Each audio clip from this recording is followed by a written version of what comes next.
When Universal they announced the Dark Universe, I almost lost my shit. I mean, these monsters are some of the most awesome things in the history of cinema. And I mean, we live in a world where everything, and I mean every single thing, has to be a cinematic universe. It started with Marvel, and now DC is doing it, and I think Ghostbusters are doing it, and now we got the Universal monster. I mean, it's about time. It's about time, to be honest. So naturally, I was really excited for this movie, but at the same time, I kept my expectation low because of the overwhelmingly negative reviews from both critics and fans.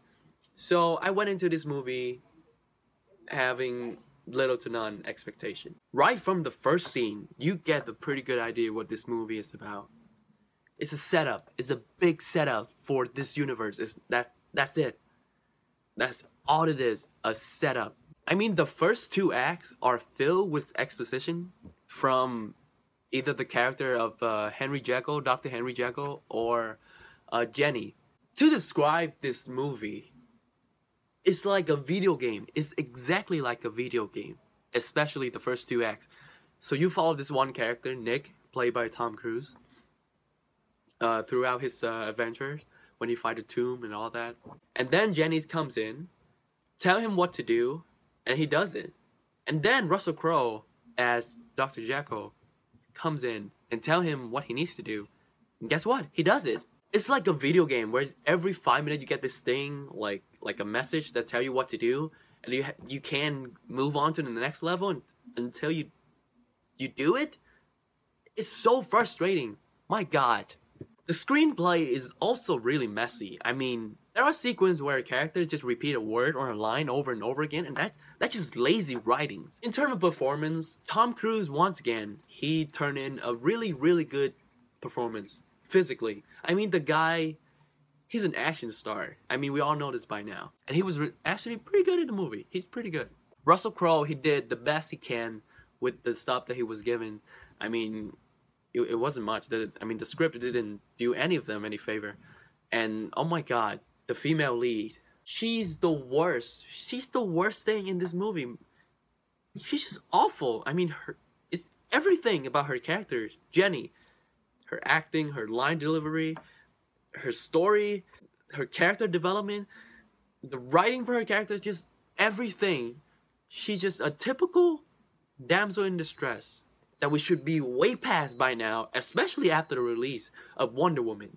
Thankfully, the main antagonist in this movie, Princess Amenet, the Mummy, she was awesome. I mean, I can't remember her name, the actress. She was in Kingsman. She was in Star Trek Beyond. She's gonna be in Atomic Blonde. I mean, she's awesome. She is awesome as Amenet. Easily the best part of this movie. I mean, it's a mummy movie, so I can't really expect a great movie. Because, like, the past movie, the Brendan Fraser movie, they're just silly, guilty pleasure kind of movie. And so, going into this movie, I didn't expect a great movie. I just want a good mummy movie. So I was ready. I was just ready to forgive the movie for all of that. Bad acting, bad writing, just bad directing, all of that. I was just ready. But the one thing I need them to get right, which they didn't. Why on earth aren't these movies horror? I mean, they are the Universal monster. The Universal fucking monster. Why aren't these movies horror? Why are they action movie? Now, if you tell me that in order to build a cinematic universe, you need to put out action movie because you want to make back money. An action movie is the better option because they reach a wider audience. I call bullshit.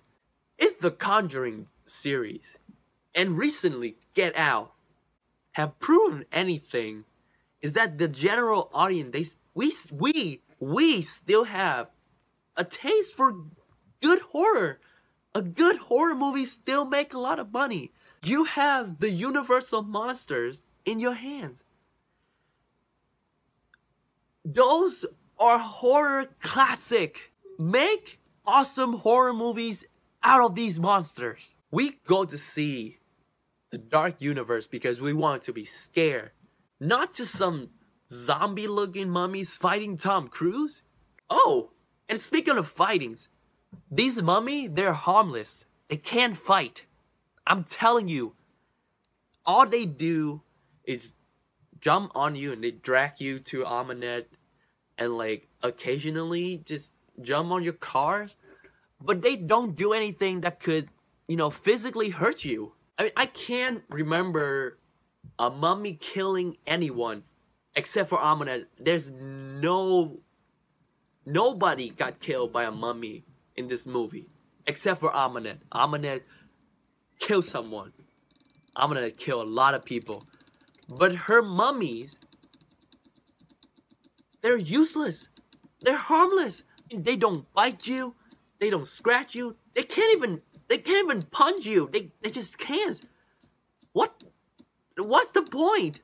Let's say you grow up in a really, really rough neighborhood and you learn how to throw hands, right? You can take on like 10, 20 of these motherfuckers easily. Look, I don't want to sound too negative, right? The reason why I'm too aggressive, because I want this movie to be good. I want the Dark Universe to be successful. That's why I'm mad. I'm not the bad guy. And the movie, on the technical point of view, is quite good. I mean, the sound design, sound mixing, the special effect, they all look stunning and sound stunning. And the stunt work, they are really good. I mean, the 0G sequence is really, really good, and I hope it lasts longer. If I'm gonna be honest with you guys, I think there's a good horror movie in here somewhere. But because the studio, they want a more action-y movie, so they just... The good horror movie, the good horror mummy movie, just got overshadowed by the lousy action flick that we got. There's a character in this movie called Chris, and the way they handle this character kind of remind me of an American Werewolf in London, which is a really... That's like a classic horror movie. So, that should tell you that these people, they know their stuff. They know how to make good horror. But because they are building a universe, and they are afraid that horror movie can make that happen. So they just make like an Avenger type, like a Marvel type movies to get people to go see it. And that's really sad. The scene where Nick and Princess Amanet met for the first time, like that scene was genuinely scary. Like, I'm not kidding you. That scene was like, in terms of atmosphere and the music, sound, is screaming horror. Like, that scene belonged to a good horror movie. But it didn't last too long. Overall, this movie has its moment, I'm not gonna lie. But it was bogged down by, you know, a really messy script, a conflicted tone, and the rush production just make the whole thing feels like, you know, a setup for the Dark Universe. I'm gonna give The Mummy a 5 out of 10. Hey guys, thank you for watching. If you like this video, please click the like button, share this video, and you know, subscribe to me if you want to see more of this content. And if you're new to my channel, which most of you are, when I do movie reviews, rarely do I give movies a below 5 rating, because, you know, as a filmmaker myself, I try to look at every single aspect of the movie, not just the acting, directing, and the script. I look at the smaller things, like the set, the CG, the visual effect, the music, the sound design, costume, makeup, all that. I look at all of them. I try to consider as much as possible when it comes to, you know, judging the movie. So, like a 5 is like, it's like the lowest of my rating. But when it's come to movies like 50 Shades of Grey or Fantastic Four, Jesus. Like those movie is gonna get 4, 3, 2, 1. But usually I just give like a 5 or above ratings for most movie. So once again, thank you guys for watching. You're the best, and yeah, I'll see you soon.